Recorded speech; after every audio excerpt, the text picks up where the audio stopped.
آج کا جو فیصلہ ہے میں انتہائی عاجزی اور احترام کے ساتھ یہ عرض کرنی چاہوں گا کہ جو زیر فیصلہ امر یا نقطہ تھا وہ تو یہ تھا کہ کچھ لوگوں نے آزاد امیدوار کی حیثیت سے الیکشن میں حصہ لیا. جب وہ منتخب ہو گئے تو انہوں نے اپنے آپ کو آزاد حیثیت میں منتخب اکنالج کیا، جانا، اور آئین اور قانون کے مطابق 3 دن کے اندر، اور یہ 3 دن صرف 3 دن نہیں ہے بلکہ یہ 3 دن نوٹیفیکیشن کے بعد تھے، اور غالباً نوٹیفیکیشن جو ہے وہ کوئی ہوتے آتے جو ہے کوئی ہفتہ 10 دن لگ گئے تھے. ایک مناسب ٹائم تھا ہر بندے کو یہ سمجھنے اور سوچنے کے کہ میں آزاد ہوں یا میں کسی جماعت سے منسلک ہوں. تو ان لوگوں نے آئین اور قانون کے مطابق باقاعدہ بیان حلفی داخل کیے الیکشن کمیشن میں کہ جی ہم آزاد منتخب ہوئے ہیں، اور کیونکہ قانون اور ملک کا آئین ہمیں اجازت دیتا ہے، یہ ہمارا بیان حلفی ہے، تو ہم فلاں جماعت کو، سنی اتحاد کونسل کو جو ہے وہ جوائن کر رہے ہیں. سنی اتحاد کونسل نے بعد میں یہ دعویٰ کیا کہ یہ اتنے لوگ ہمارے ساتھ شامل ہو گئے ہیں، لہٰذا ہمارا مخصوص سیٹوں میں جو ہے وہ اتنا حصہ بنتا ہے. الیکشن کمیشن نے فیصلہ کیا کہ جی آپ نے تو ایک سیاسی جماعت کے طور پہ الیکشن ہی نہیں لڑا، تو آپ کس طرح سے جو ہے وہ مخصوص سیٹوں کی، نہ آپ نے کوئی لسٹ جمع کروائی ہے، تو آپ کس طرح سے سیٹیں جو ہے وہ مانگ رہے ہیں. تو الیکشن کمیشن نے سنی اتحاد کونسل کی اس استدعا کو یا اس مطالبے کو جو ہے وہ رد کر دیا. سنی اتحاد کونسل جو ہے وہ چلے گئی پشاور ہائی کورٹ میں. ہائی کورٹ کے ایک لارجر بینچ نے الیکشن کمیشن کے فیصلے کو اپ ہولڈ کیا. پشاور ہائی کورٹ کے اس فیصلے کو سنی اتحاد کونسل نے سپریم کورٹ میں چیلنج کیا، اور ان کا دعویٰ یہ تھا کہ جی یہ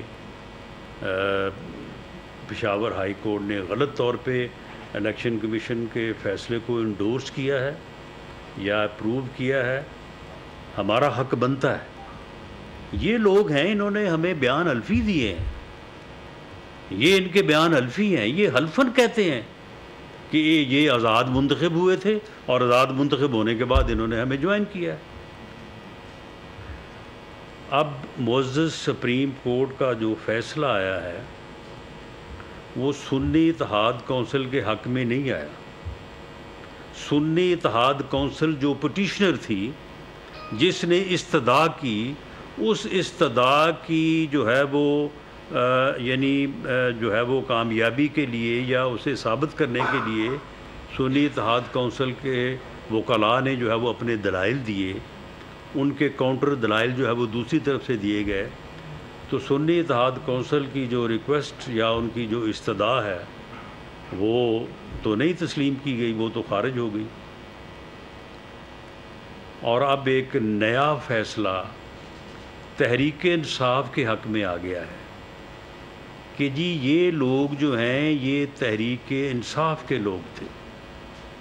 تحریک انصاف نے آج تک یہ کلیم نہیں کیا، ان لوگوں نے آج تک یہ کلیم نہیں کیا.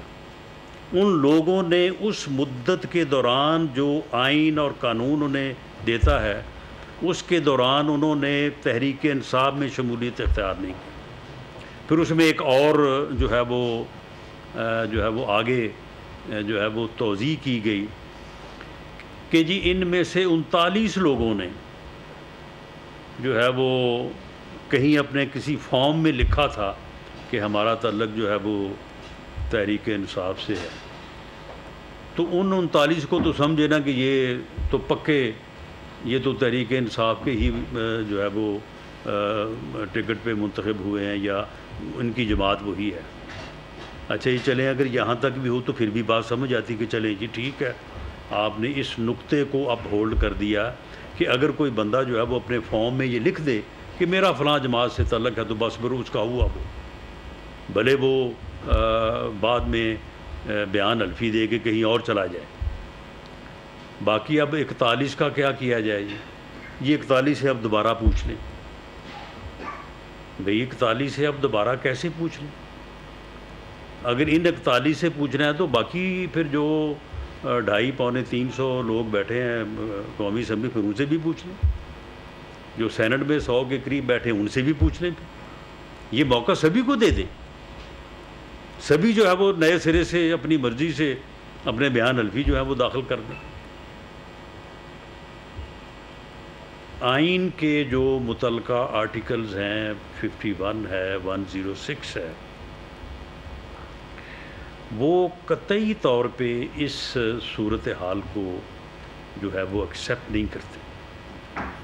It amounts to rewrite the constitution. ہمیں اپنی عدالت عظمیٰ کا بے پناہ احترام ہے. ہمارے ججز انتہائی بہترین ججز ہیں, لائق احترام ہیں, لیکن میں یہ عرض کرنی چاہوں گا کہ انہوں نے جو حلف اٹھایا ہے وہ آئین کے تحفظ کا حلف اٹھایا ہے, اور آئین کا تحفظ جو ہے ان کی بنیادی ذمہ داری ہے. آئین کو ری رائٹ کرنا جو ہے یہ جو ہے وہ میری سمجھ کے مطابق. سبسکرائب کریں اور بیل دبائیں تاکہ کوئی خبر رہ نہ جائے.